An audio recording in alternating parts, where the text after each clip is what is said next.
नमस्कार विद्यार्थी मित्रांनो, अर्थशास्त्र इयत्ता 12वी मध्ये पुन्हा एकदा स्वागत आहे.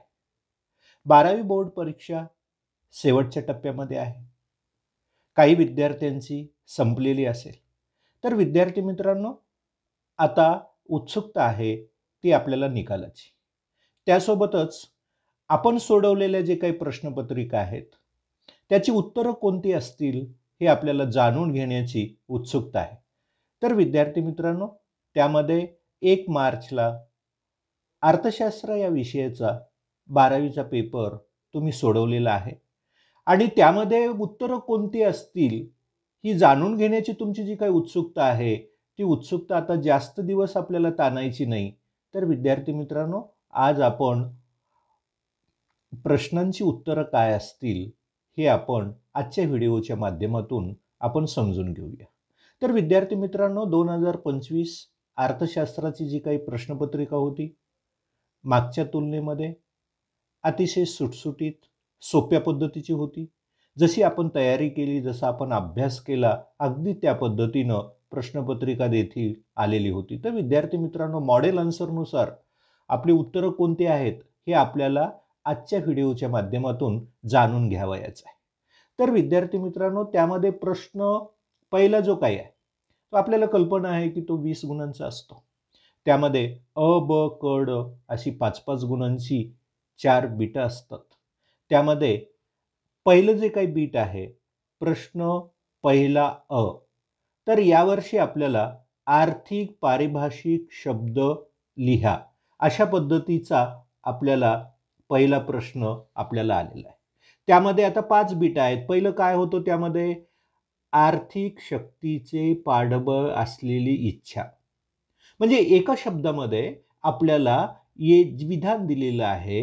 एका एक शास्त्रीय पारिभाषिक अर्थशास्त्रीय शब्दामध्ये आपल्याला उत्तर द्यावयाचं आहे. तर आपल्याला कल्पना आहे की आर्थिक शक्तीची अशी इच्छा आहे की आर्थिक शक्तीची पाठबळ असलेली इच्छा, तिला आपण काय म्हणतो? मागणी. हे इथं पहिल्या प्रश्नाचं उत्तर आहे. तर विद्यार्थी मित्रांनो, त्यामध्ये दुसरं जे काही विधान आपल्याला दिलेलं आहे, मागणीनुसार पैसे काढल्या जाणाऱ्या ठेवी. आता पहा, ठेवीचे प्रकार आपण अभ्यासलेले होते. मागणीनुसार पैसे काढल्या जाणाऱ्या ठेवी, त्याला आपण कोणत्या ठेवी म्हणतो? मागणी ठेवी असं आपण म्हणतो. उत्पादन प्रक्रियेमध्ये वापरल्या जाणाऱ्या भांडवली वस्तूंची होणारी झीज. आता एका शब्दामध्ये आपल्याला उत्तर द्यायचं आहे, थोडंसं आपल्याला विचार करायचा आहे.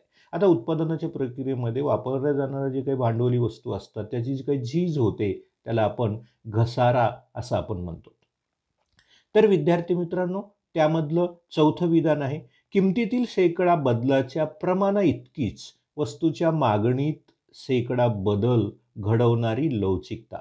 आता पहा, मागणीतील शेकडा बदल आणि किमतीतील शेकडा बदल याचं जे काही प्रमाण असतं, त्याला आपण मागणीची किंमत लवचिकता असं आपण म्हणतो. आणि या माध्यमातून आपल्याला सांगता येतं की मागणीतील शेकडा बदल समजा 2% झाला, किमतीतील शेकडा बदल सुद्धा 2% झाला, तर मागणीची लवचिकता किती असते? 1 असते आणि त्याला आपण एकक लवचिक मागणी या एका शब्दामध्ये हे आपण पारिभाषिक शब्द आपण लिहू शकतो. आता 5वं आहे त्यामध्ये, विशिष्ट कालावधीतील देशाच्या आयात निर्यात मूल्यांची जो काही फरक असतो, म्हणजे एका विशिष्ट कालावधीमध्ये देशाच्या आयात निर्यातीचं जे काही मूल्य आहे, त्याच्यामधला जो काही फरक काढलेला असतो, त्याला पारिभाषिक शब्द जो काय आहे, तो आहे व्यापार तोल. तर विद्यार्थी मित्रांनो, अशा पद्धतीनं आपण प्रश्न पहिला अ आपण सोडवलेला आहे.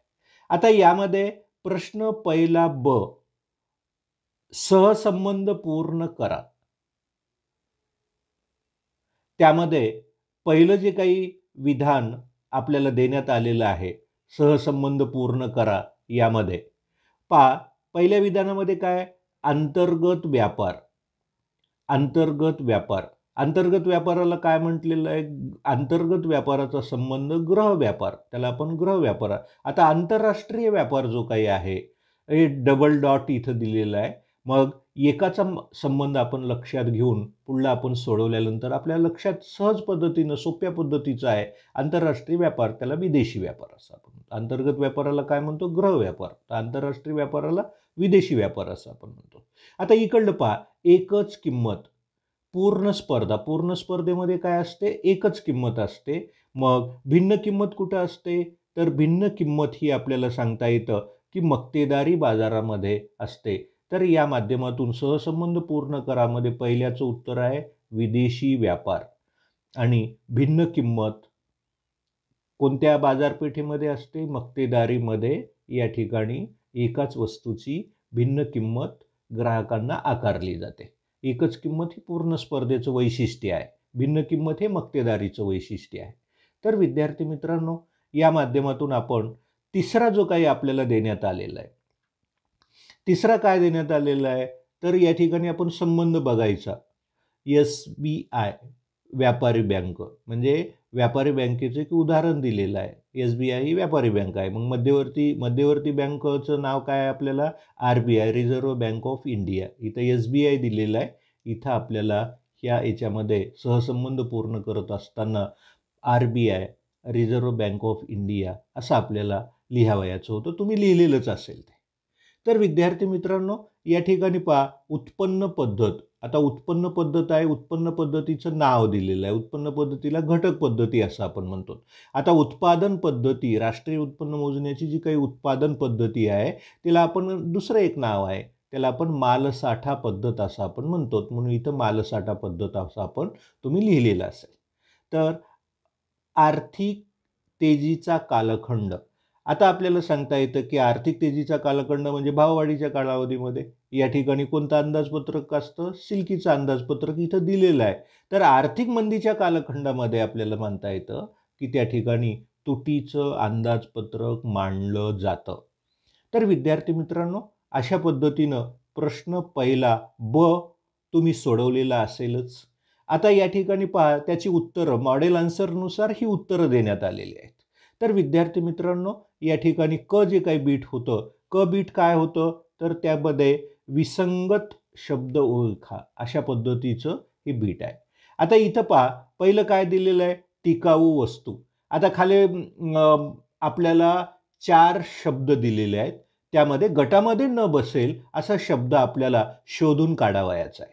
तर विद्यार्थी मित्रांनो पहा, पहिलं काय? फर्निचर, कपाट, धुलाई यंत्र.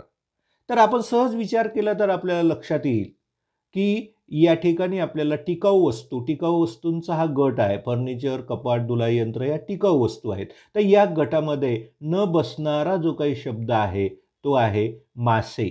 मासे हा गटामध्ये न बसणारा शब्द आहे. हे त्याचं उत्तर आहे. आता इथं पहा, खर्च संकल्पना म्हटलेलं आहे.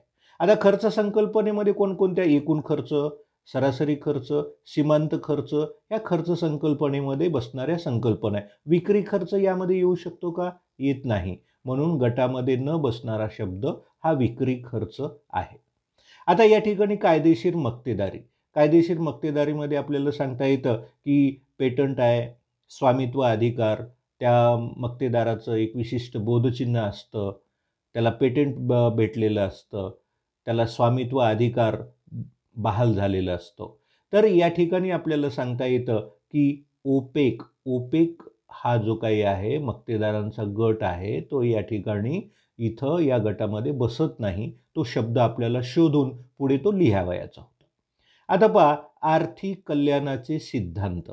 आता आर्थिक कल्याणाचे सिद्धांत जे काही आहेत त्यामध्ये उत्पन्न व रोजगार सिद्धांत, उत्पादन क्षेत्रातील कार्यक्षमता, उपभोग क्षेत्रातील कार्यक्षमता, एकूण आर्थिक कार्यक्षमता. तर विद्यार्थी मित्रांनो, आर्थिक कल्याणाच्या सिद्धांतामध्ये या ठिकाणी 3 सिद्धांत आहेत. उत्पादन क्षेत्रातील कार्यक्षमता, उपभोग क्षेत्रातील कार्यक्षमता आणि एकूण आर्थिक कार्यक्षमता. या ठिकाणी उत्पन्न व रोजगार सिद्धांत हा गटामध्ये न बसणारा शब्द आहे. तर विद्यार्थी मित्रांनो, अशा पद्धतीनं याची मॉडेल आन्सर आहेत. तुम्ही ते सोडवलेलं असेलच.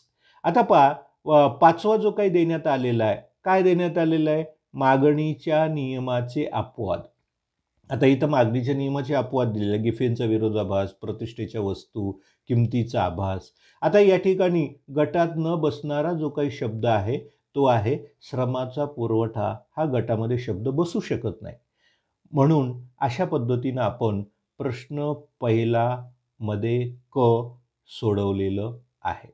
तर विद्यार्थी मित्रांनो, यामध्ये चौथा जो काही तुम्हाला प्रश्न विचारण्यात आलेला होता ते आहे खालील विधाने पूर्ण करा. आता पहिलं जे काही विधान आहे, काय आहे बाबा पहिलं विधान? पहिल्या विधानामध्ये काय दिलेलं आहे? सूक्ष्म अर्थशास्त्र व स्थूल अर्थशास्त्र या संज्ञाचा वापर करणारे नॉर्वेजियन अर्थशास्त्रज्ञ. आता पहा, या ठिकाणी आपल्याला माहिती आहे की सूक्ष्म आणि स्थूल अर्थशास्त्र या संज्ञांचा सर्वप्रथम वापर जो काही केलेला आहे तो या ठिकाणी Adam Smith, J M. Keynes, J B. Say, Ragnar Frisch अशी शास्त्रज्ञांची नावं दिलेली आहेत. तर आपण अभ्यासलेलं आहे की या ठिकाणी रॅग्नर फ्रिश म्हणजे नॉर्वेजियन अर्थशास्त्रज्ञ म्हणून कन्फ्यूज होऊन बसायचं नाही आपण.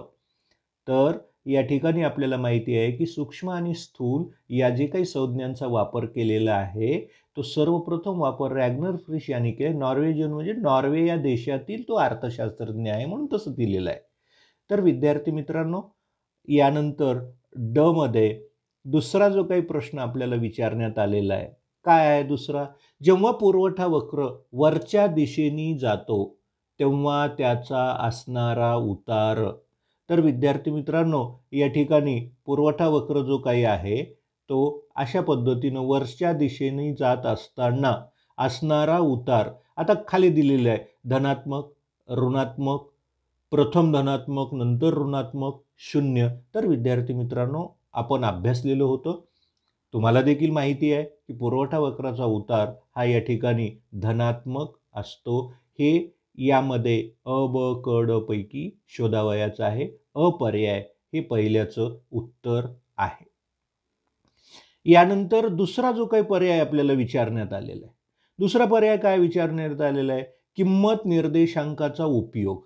आपण व्यवस्थित पद्धतीनं वाचून घ्यायचं.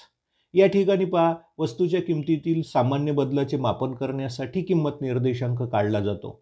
भौगोलिक साधन म्हणून हवेच्या दाबाचे मोजमाप, वस्तूंचे मोजमाप करण्यासाठी. तर यामधला योग्य पर्याय जो काय आहे तो वस्तूच्या किमतीतील सामान्य बदलाचे मापन करण्यासाठी किंमत निर्देशांक काढला जातो, त्याचा तो उपयोग आहे. त्यामधलं चौथं आहे विकास वित्तीय संस्था स्थापन करण्यात आल्या. आता विकास वित्तीय संस्था स्थापन करण्यात आल्या तर का स्थापन करण्यात आले बाबा? तर या ठिकाणी पर्याय देण्यात आलेले आहेत. अल्प मुदतीसाठी निधी उपलब्ध करून देतात, उद्योग, कृषी आणि इतर मुख्य क्षेत्रांचा विकास वाढविण्यासाठी मदत करतात, नाणे बाजाराचे नियमन करतात, भांडवल बाजाराचे नियमन करतात. तर विद्यार्थी मित्रांनो, यामध्ये पर्याय क्रमांक ब याचं पहिल्या तिसऱ्याचं चौथ्याचं ब, उद्योग आणि इतर मुख्य क्षेत्रांचा विकास वाढविण्यासाठी, उद्योग, कृषी आणि इतर क्षेत्राचा विकास वाढविण्यासाठी काय विकास वित्तीय संस्था स्थापन करण्यात आलेल्या आहेत. तर विद्यार्थी मित्रांनो, यामध्ये शेवटचा जो काही आहे, शेवटचं जे काही प्रश्न पहिला ड मधलं पाचवं जे काही विधान देण्यात आलेलं आहे पर्याय निवडामध्ये, सरकारचे अनिवार्य म्हणजे कसं सक्तीचं कार्य. आता खाली कार्य दिलेले आहे सरकार, शिक्षण व आरोग्य सेवेची तरतूद, निवृत्ती वेतनाची तरतूद, अंतर्गत कायदा व सुव्यवस्था राखणे. हे सरकारचं आपल्याला सांगता येतं कोणतं कार्य आहे? सक्तीचं कार्य आहे, ते केलंच पाहिजे. हे सरकारवरती बंधन असलेलं कार्य आहे. मग या ठिकाणी शिक्षणाची, आरोग्याची, कल्याणकारी योजना यांचं बंधन नाही, पण अंतर्गत कायदा आणि सुव्यवस्था राखणे हे शासनाचं काय सक्तीचं शासनाच्या कार्यामध्ये आपण अभ्यासलेलं होतं. तुम्ही देखील हे उत्तर लिहिलेलंच असेल. तर विद्यार्थी मित्रांनो, अशा पद्धतीनं प्रश्न पहिला आपण सोडवलेला असेल आणि त्याची उत्तरं आपण जी उत्सुकता होती ती आपण जाणून घेतलेली आहे. तर विद्यार्थी मित्रांनो, यामध्ये प्रश्न दुसरा जो काय आहे, दुसऱ्यामध्ये आपल्याला माहिती आहे की आणि 2 बीटा असतात. 12 गुणांसाठी हा प्रश्न आहे. पहिल्या मध्ये 6 गुणांसाठी आणि ब मध्ये ब बीट 6 गुणांसाठी आहे. आता आपण पाहूया. अभिजितला 15 खुर्च्या विकल्यानंतर 3,000 रुपये मिळतात. प्रति खुर्ची त्याला या ठिकाणी 200ची प्राप्ती होते. म्हणजे उदाहरण आपण वाचायचं आहे. त्या उदाहरणामध्ये एक संकल्पना दडलेली आहे, ती आपल्याला शोधून काढावयाची आहे आणि आपल्याला सांगता येतं, संकल्पना लिहिलं की 1 गुण आपल्याला देण्यात येतो आणि त्याचं स्पष्टीकरण लिहिलं की दुसरा गुण देण्यात येतो. तर विद्यार्थी मित्रांनो, या ठिकाणी सरासरी प्राप्ती ही यामध्ये दडलेली संकल्पना आहे. म्हणजे 15 खुर्च्या विकल्यानंतर किती 3,000 मिळतात. तर प्रति खुर्ची त्याला किती भेटतात 200. म्हणजे याला काय म्हणतो आपण सरासरी प्राप्ती. म्हणजे एकूण प्राप्ती आहे त्याला आपल्याला नगसंख्येनं भागल्यानंतर जे येतं त्याला आपण सरासरी प्राप्ती म्हणतो. त्याचं विश्लेषण लिहिलं की 1 गुण आपल्याला देण्यात येतो. तर विद्यार्थी मित्रांनो, या ठिकाणी दुसरा जो काही आपल्याला प्रश्न देण्यात आलेला होता त्यामध्ये दुसरा काय, राजारामने 25 क्विंटल गव्हाचे उत्पादन आपल्या शेतात घेतले. त्यापैकी 2 क्विंटल गहू स्वतःच्या कुटुंबासाठी बाजूला काढला. तर राजारामनं आपल्या शेतामध्ये किती गव्हाचं उत्पादन केलं 25 क्विंटल गव्हाचं उत्पादन केलं. त्यापैकी आपल्याला सांगता येतं की 2 क्विंटल गहू आपल्या कुटुंबाला म्हणजे त्याला स्वउपभोग हे या ठिकाणी यामध्ये दडलेली संकल्पना आहे. तर एकूण उत्पन्नामधून स्वउपभोगासाठी आपल्याला सांगता येतं की जे स्वतःच्या उपभोगासाठी जे काही काढून ठेवलेलं असतं त्याचा समावेश देखील राष्ट्रीय उत्पन्नामध्ये केला पाहिजे आणि या माध्यमातून संकल्पना दडलेली आहे ते आहे स्वउपभोग. आता त्यामध्ये तिसरं, राणीने भारताच्या राष्ट्रीय उत्पन्नाची माहिती अभ्यासासाठी संकलित केली. आता यामध्ये संकल्पना कोणती दडलेली आहे. आता यामध्ये समग्र घटकांचा अभ्यास करण्यासाठी काय केलं, राणीनं राष्ट्रीय उत्पन्नाची माहिती जमा केलेली आहे, संकलित केलेली आहे. आता असंही आपण उत्तर लिहिलं तरी आपल्याला 1 गुण देण्यात येतो. संकल्पनेला 1 गुण आणि विश्लेषणाला अजून 1 गुण, असं 2 गुणांसाठी आहे. यामध्ये काही विद्यार्थ्यांनी समजा तुमच्यापैकी स्थूल अर्थशास्त्र असं लिहिलेलं असेल तरी आपल्याला सांगता येतं की दोन्हीही उत्तरं बरोबर आहेत. समग्र म्हणजे एकूण घटकांचा अभ्यास कशामध्ये केला जातो, स्थूल अर्थशास्त्रामध्ये केला जातो. म्हणजे एकाच विधानामध्ये एकापेक्षा जास्त संकल्पना दडलेले असतात. दोन्हीपैकी कोणतंही उत्तर लिहिलं तरी आपल्याला गुण देण्यात येतं. यामध्ये चौथा आहे, अमरने आपली चहाची गरज भागविण्यासाठी दूध, साखर, चहापूड यांची एकत्रित मागणी केली. म्हणजे अमरची गरज एक आहे. कोणती आहे, चहाची आहे. गरज एक असताना अनेक वस्तूची एकत्रितपणे मागणी केली जाते. त्याला आपण संयुक्त मागणी, जॉईंट डिमांड असं आपण म्हणतो. त्याला पूरक मागणी असंही लिहिलं असेल तरी विद्यार्थ्यांना गुण दिले जातात. आता या ठिकाणी 5वं जे काही विधान आहे, सुनीता मॅडमने आपली फळ्यावर लिहिण्याची गरज खडूचा वापर करून पूर्ण केली. काय केलं मॅडमनं, फळ्यावर लिहिण्याची गरज भागवण्यासाठी खडूचा वापर करून आपली गरज भागवलेली आहे. त्याला आपल्याला काय म्हणतो, त्याला आपण उपयोगिता असं आपण म्हणतो. वस्तू अथवा सेवेपासून अन्नाची गरज भागवण्याची जी काही क्षमता असते त्याला आपण उपयोगिता असं आपण म्हणतो. त्याचं आपण विश्लेषण लिहू शकतो. विश्लेषणाला 1 गुण आहे आणि संकल्पनेचं नाव लिहिलं की 1 गुण आहे. अशा पद्धतीनं विद्यार्थी मित्रांनो प्रश्न दुसरा तुम्ही सोडवलेला असेलच. आता यामध्ये प्रश्न दुसरा ब मध्ये आपल्याला कोणतेही 3 सोडवायचे आहेत. फरक स्पष्ट करा. दिलेले आहेत 5, त्यापैकी कोणतेही 3 तुम्हाला सोडवावयाचे होते. तर विद्यार्थी मित्रांनो यामध्ये आपल्याला माहिती आहे की पहिलं काय आलेलं आहे, सूक्ष्म अर्थशास्त्र आणि स्थूल अर्थशास्त्र. पहिल्यांदा अर्थ व्याख्या एका मुद्द्यामध्ये लिहायची आणि त्याचा फरक स्पष्ट, म्हणजे किमान 2 मुद्दे आवश्यक आहेत आणि 2 मुद्द्यांना आपल्याला 2 पैकी 2 गुण दिले जातात. आता त्यानंतर आपल्याला सांगता येतं की लहानात लहान घटकाचा अभ्यास करणारा अर्थशास्त्र, सूक्ष्म अर्थशास्त्र आणि संपूर्ण अर्थव्यवस्थेचा अभ्यास करणारं जे काही शास्त्र आहे त्याला आपण स्थूल अर्थशास्त्र असं आपण अर्थ लिहून किंवा व्याख्या लिहून एखादी उदाहरण आपण दिलं की यापैकी पैकी 2 गुण तुम्हाला भेटतात. संपूर्ण लवचिक मागणी, संपूर्ण अलवचिक मागणी याचे देखील संपूर्ण लवचिक मागणी म्हणजे आपल्या किमतीत अल्पसा बदल झाला, मागणीत मोठ्या प्रमाणामध्ये बदल होत असतो, त्याला आपण संपूर्ण लवचिक मागणी.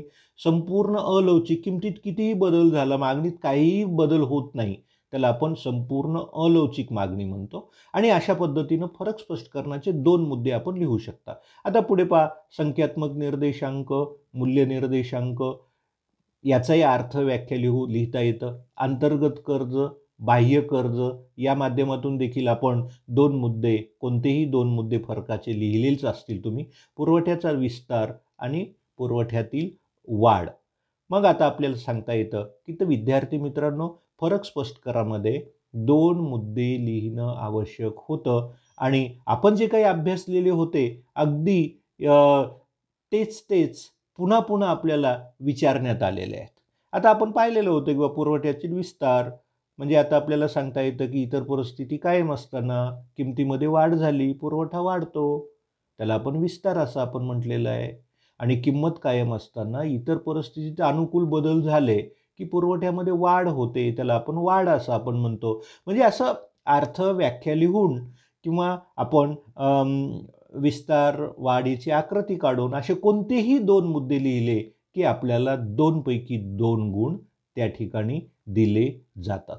तर विद्यार्थी मित्रांनो, खालील प्रश्नांची उत्तरं तुम्हाला लिहावयाची होती.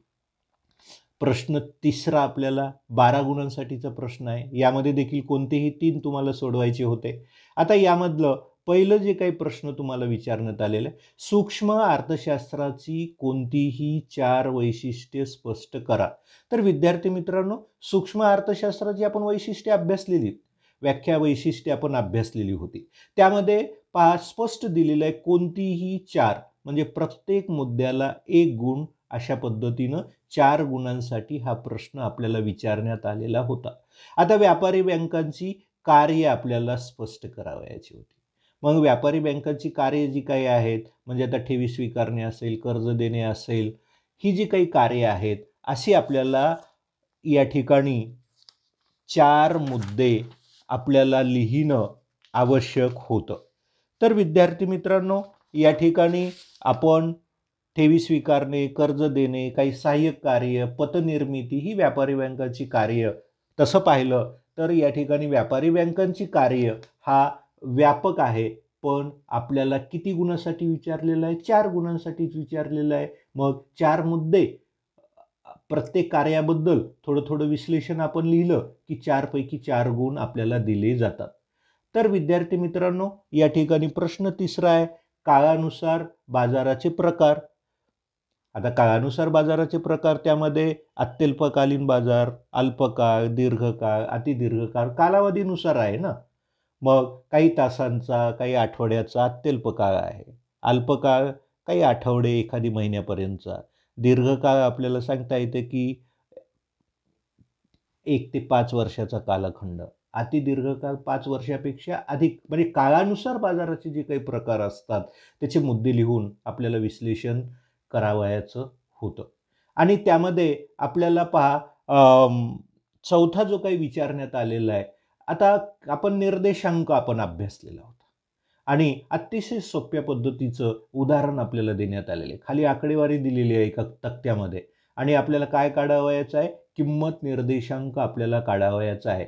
तर पहिल्यांदा तुम्ही काय केलेलं असेल, हाच तक्ता आडवा दिलेला आहे, तो आपल्याला उभ्या पद्धतीनं आपल्याला माहिती मांडून घेता येतो. वस्तू अ, ब, क, ड असं 2005च्या किमती, 2010च्या किमती आणि इथं आपल्याला माहिती आहे की विद्यार्थी मित्रांनो, या ठिकाणी 2005च्या किमती जी काही आहेत त्याला आपण P0 असं आपण म्हणतो आणि 2010च्या सध्याच्या जी किमती आहेत त्या P1 आहेत. आणि इथं आपल्याला माहिती आहे की उभ्या पद्धतीनं मांडून तक्ता मांडून या ठिकाणी त्याचं आपल्याला सांगता येतं की सिग्मा P0 ची किंमत आपण काढून ठेवायची आणि त्यानंतर सिग्मा P1ची आपण किंमत काढायची आणि सिग्मा P0 सिग्मा P1ची किंमत आपण काढली, याची बेरीज करायची. याची बेरीज केल्यानंतर सिग्मा P0 किती आलेला आहे 50 आहे, सिग्मा P1 किती आलेला आहे 60 आलेला आहे. तर विद्यार्थी मित्रांनो, पुढे आपल्याला सूत्र लिहून त्यामध्ये आपल्याला किमती ठेवून साध्या पद्धतीनं आपल्याला उदाहरण आपल्याला सोडायचं होतं. या ठिकाणी पहा, किंमत निर्देशांकाचं P01 बरोबर सिग्मा P1 भागिले आहे सिग्मा P0 गुणिले 100. तर विद्यार्थी मित्रांनो, सिग्मा P1ची किंमत किती होती?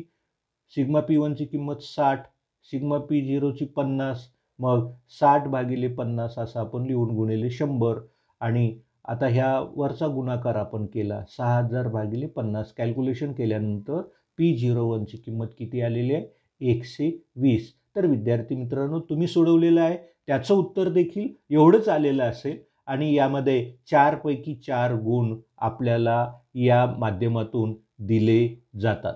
त्यामध्ये 5वा आहे, भारतातील विदेशी व्यापाराची भूमिका मांडायची आहे आणि त्यामध्ये आपल्याला कोणतेही किती मुद्दे आहेत? 4 मुद्दे आपल्याला लिहावयाचे आहेत. आता विदेशी व्यापाराच्या भूमिकेमध्ये परकीय चलन प्राप्ती आहेत, गुंतवणुकीला प्रोत्साहन, श्रम विभागणी विशेषीकरण, अनेक बाजूची उपलब्धता, अशा पद्धतीनं कोणत्याही 4 मुद्द्यांचं विश्लेषण आपल्याला लिहावयाचं होतं. तर विद्यार्थी मित्रांनो, या ठिकाणी चौथा जो काही प्रश्न आपल्याला विचारण्यात आलेला आहे, चौथ्या प्रश्नामध्ये काय, सहमत आहात की नाही, खालील विधानांशी आपण सहमत आहात की नाही ते सहकारण आपल्याला स्पष्ट करायचं. कोणतेही 3 तुम्हाला सोडवायची होती. हा देखील 12 गुणांचा प्रश्न आहे, प्रत्येकी 4 आहे. सहमत, मी या विधानाशी सहमत आहे किंवा नाही हे लिहिलं 1 गुण देण्यात येतो आणि विश्लेषणाला 3 पैकी गुण देण्यात येतात. तर विद्यार्थी मित्रांनो, यामध्ये पहिलं विधान आहे, मागणी वक्र हा डावीकडून उजवीकडे वरून खाली येतो.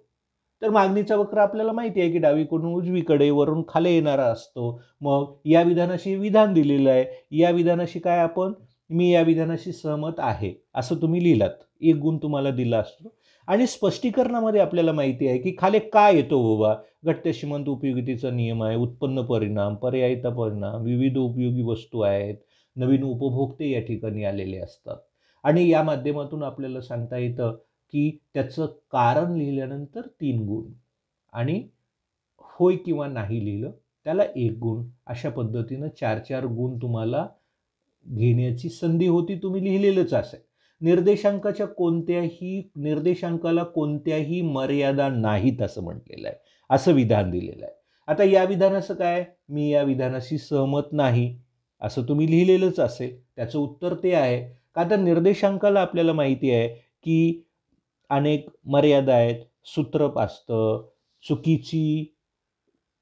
चुकीचा उद्देश, आकडेवारीवर निर्देशांक आधारित असतो आणि अर्थव्यवस्थेतील बदल, गुणवत्ता, मर्यादित व्याप्ती आहे आणि या माध्यमातून आपल्याला सांगता येतं की त्याचं विश्लेषण मुद्द्यांचं तुम्ही लिहिलेलं असेल. आता पहा, मागणीची लवचिकता अनेक घटकावर अवलंबून असते. त्यामध्ये या विधानाशी आपण सहमत आहोत. म्हणजे मागणीची लवचिकता आपल्याला माहिती आहे की टिकाऊ वस्तू आहे का, वस्तूचं स्वरूप कसं आहे, वस्तू कशी आहे, अनेक उपयोगाची आहे का, कशी आहे, उपभोक्त्याचं उत्पन्न, अशा अनेक घटकावरती अवलंबून असते. होय, मी या विधानाशी सहमत आहे असं लिहून त्या घटकांचं विश्लेषण तुम्ही केलात की ते उत्तर व्यवस्थित पद्धतीनं आपलं तयार केलेलंच असेल. पुरवठा नियमाला काही अपवाद आहेत. होय, मी या विधानाशी सहमत आहे आणि त्यामध्ये पुरवठा नियमाची अपवाद मग नाशवंत वस्तूच्या बाबतीमध्ये असेल, कृषी उत्पादनाच्या बाबतीमध्ये असेल, दुर्मिळ वस्तूंच्या बाबतीमध्ये असेल, 1, 2, 3 मुद्दे लिहून त्याचं व्यवस्थित आपण 3 मुद्द्यांचं विश्लेषण लिहिलं की चालतं. भारतीय अर्थव्यवस्थेत भांडवल बाजार अत्यंत महत्त्वाची भूमिका पार पडतो. होय, मी या विधानाशी सहमत आहे आणि त्याचं विश्लेषण या ठिकाणी तुम्हाला लिहावयाचं होतं. तर विद्यार्थी मित्रांनो, ते तुम्ही लिहिलेलंच असेल. आता या ठिकाणी पहा, प्रश्न 5वा जो काही देण्यात आलेला आहे. आता प्रश्न 5वा काय देण्यात आलेला आहे, एक तक्ता दिलेला आहे आणि या तक्त्यामध्ये आपल्याला माहिती आहे की हा तक्ता आकृती, उतारा अभ्यासून विचारलेल्या प्रश्नांची उत्तरे तुम्हाला द्यावयाची आहेत. त्यामध्ये पहिलं काय दिलेलं आहे, तक्त्याचं निरीक्षण करायचं आणि रिकामी जागा जी दिलेलं आहे तिथं आपल्याला सांगता येतं की उत्तरं लिहावयाची आहेत. एकीकडे किमती दिलेल्या आहे. उपभोक्ता अ, उपभोक्ता ब, उपभोक्ता क. आता हा तक्ता कशाचा आहे? मागणीचा आहे. आणि मागणीच्या माध्यमातून आपल्याला सांगता येतं की बाजार मागणी दाखवलेलं आहे. अची मागणी, ब उपभोक्त्यांनी केलेली, क न केलेली मागणी आणि इथं पुढे बाजार मागणी दिलेली आहे. किलोमध्ये दिलेलं आहे. अ अधिक ब अधिक क इथं लिहिलेलं आहे स्पष्ट. तेव्हा आपण काय करायला पाहिजे होतं? उपभोक्ता अची मागणी 5, बची 10, 5 अधिक 10 अधिक 15 इथं 30 आलेलं आहे. 10 अधिक 15 म्हणजे आडव्या ह्याच्यामध्ये आपल्याला फक्त बेरजा करावयाच्या होत्या. आलेलं उत्तर या ठिकाणी पहिल्याची बेरीज 30 आलेली आहे, त्यानंतर 45, त्यानंतर 60, त्यानंतर 15, 15च्या फरकाने या ठिकाणी आपल्याला सांगता येतं ही उत्तरं तुम्ही लिहिलेली फक्त आडव्या बेरजा. त्याला आपण बाजार मागणी काढायची आहे ना. अधिक म्हणजे बाजारामध्ये 3 उपभोक्ते आहेत. तिघांची बेरीज केली की या ठिकाणी बाजार मागणी येत असते. तर विद्यार्थी मित्रांनो, वरील बाजार मागणीचा तक्ता पूर्ण केलात तर या ठिकाणी प्रत्येकी अर्धा गुण म्हणजे एकूण 2 गुण तुम्हाला इथं दिले जातील. त्यानंतर बाजार मागणी पत्रकाच्या साहाय्यानं काय करायचं आहे आपल्याला? बाजार मागणीचा वक्र काढावयाचा आहे. तर विद्यार्थी मित्रांनो, आता बाजार मागणीचा वक्र काढत असताना आपण OX अक्ष, OY अक्ष या ठिकाणी काढून मग या ठिकाणी आपल्याला माहिती आहे की इथं किंमत मोजली आणि OX अक्ष जो काही आहे इथं आपण मागणी मोजली, OY अक्षावरती आपण किंमत मोजली आणि कोष्टकातील आकडे या ठिकाणी किमतीचे आकडे इथं, मागणीचे आकडे इथं आणि अशा पद्धतीनं आपल्याला सांगता येतं की मागणीचा जो वक्र आपल्याला तयार होतो आणि हा कोणता वक्र आहे? बाजार मागणी वक्र असं आपण नाव दिलं आणि ही सर्व माहिती भरून अशा पद्धतीनं आपण आकृती काढली. तर आकृतीला 2 गुण आणि ह्या तक्ता पूर्ण करण्याला 2 गुण अशा पद्धतीचं. आता या ठिकाणी पहा, दुसरा जो काही प्रश्न आहे आकृती मागणी वक्राची आहे. आकृतीच्या आधारे आपल्याला खालील प्रश्नांची उत्तरे आपल्याला लिहावयाची आहेत. तर त्यासाठी काय केलं जातं? पहिल्यांदा आकृतीकडे आपण व्यवस्थित पद्धतीनं आपण पाहायचं आणि पाहिल्यानंतर मग आपल्याला उत्तर लिहावयाचं आहे. आता स ब आणि स क हे दोन्ही तेवढेच असतील तर आपल्याला सांगता येतं की दोन्हीचं अंतर म्हणजे मागणी वक्राला स्पर्श करणारी जी काही रेषा आहे, मागणीची लवचिकता मोजण्याची ही भूमितीय पद्धती आहे आणि यामध्ये आपल्याला दोन्ही अंतर सारखंच असेल, हे 2 सेंटीमीटर असेल, हे 2 सेंटीमीटर असेल तर उत्तर हे 1 येतं. म्हणजे त्याला काय म्हणतो आपण? एकक लवचिक मागणी. आणि हे अंतर समजा जर त्यापेक्षा जास्त असेल तर त्याला काय म्हणतो आपण? जास्त लवचिक मागणी. आणि सब हे अंतर क पेक्षा कमी असेल, इथं दिलेलं आहे ED less than 1, ED greater than 1, ED equal to 1 म्हणजे अंतर बरोबर असेल एकक लवचिक मागणी. अंतर जास्त असेल जास्त लवचिक मागणी. सबचं अंतर क पेक्षा जास्त कमी असेल त्याला कमी लवचिक मागणी. अशा पद्धतीनं आपल्याला आणि इथं विचारलेलं आहे अक्ष अक्षावर वस्तूचं काय मोजलेलं आहे? इथं पहा अक्ष अक्षावर काय मोजलेलं आहे? वस्तूची मागणी मोजलेली आहे म्हणून इथं मागणी लिहायचं. या अक्षावर काय मोजलेलं आहे? वस्तूची किंमत मोजलेली आहे म्हणून किंमत लिहायचं. याला देखील 1 1 1 1 गुण अशा पद्धतीनं हे 4 गुण तुम्हाला सहज भेटू शकतात. सोप्या पद्धतीची होती आकृती. आकृती पाहून आपल्याला खाली प्रश्नांची म्हणजे हा प्रश्न आपल्याला सांगता येतं की 5वा हा खूप सोप्या पद्धतीचा आहे आणि त्यानंतर तर पुढे तर आपल्याला माहिती आहे की उताराच देण्यात आलेला होता. तो उतारा वाचून खाली प्रश्नांची उत्तरही आपल्याला द्यावयाची होती. तर विद्यार्थी मित्रांनो, नियंत्रित बाजाराबद्दलचा हा उतारा होता. हा उतारा वाचल्यानंतर पुढे आपल्याला सांगता येतं की यामध्ये उतार्याच्या खाली उत्तरं देण्यात म्हणजे प्रश्न दिलेले आहेत. त्याची प्रश्न आपल्याला उत्तरातच शोधून काढ. आता पहा किती सोप्या पद्धतीचं आहे. कोणत्या ॲक्टनुसार बाजारपेठा नियंत्रित केली जातात?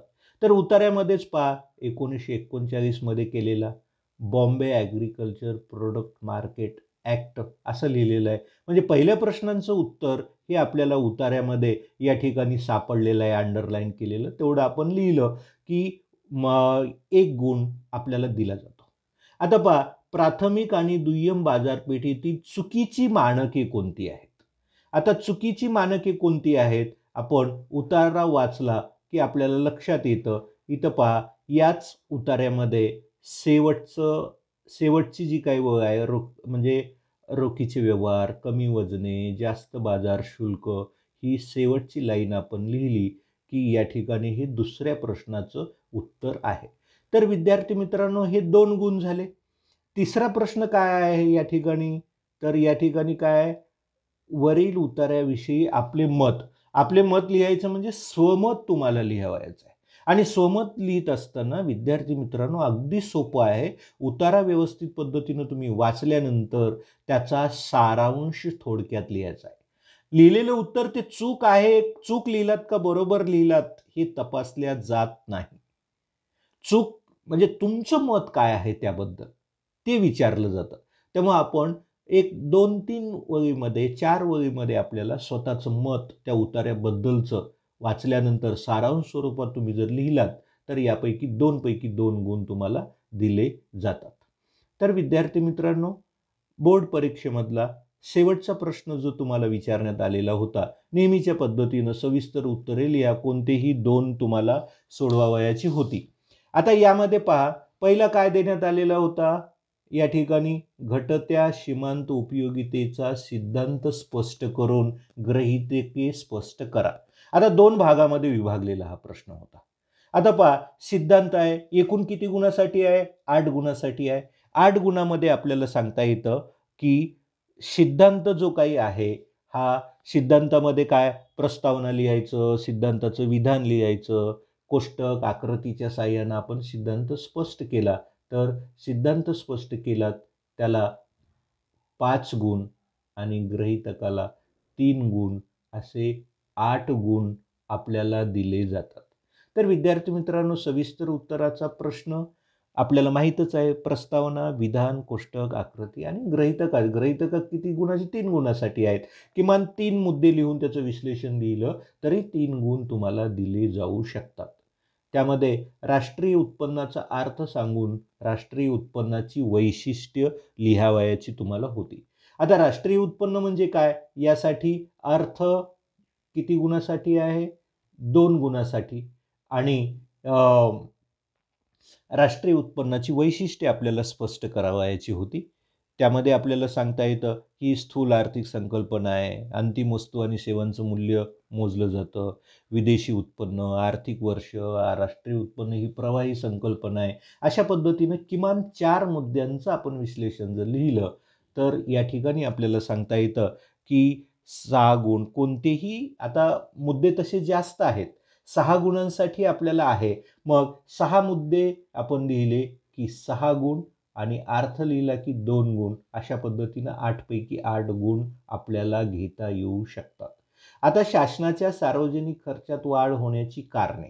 आता इथं आपल्याला काय दिलेलं आहे? या ठिकाणी सलगपणे प्रश्न विचारण्यात आलेला आहे.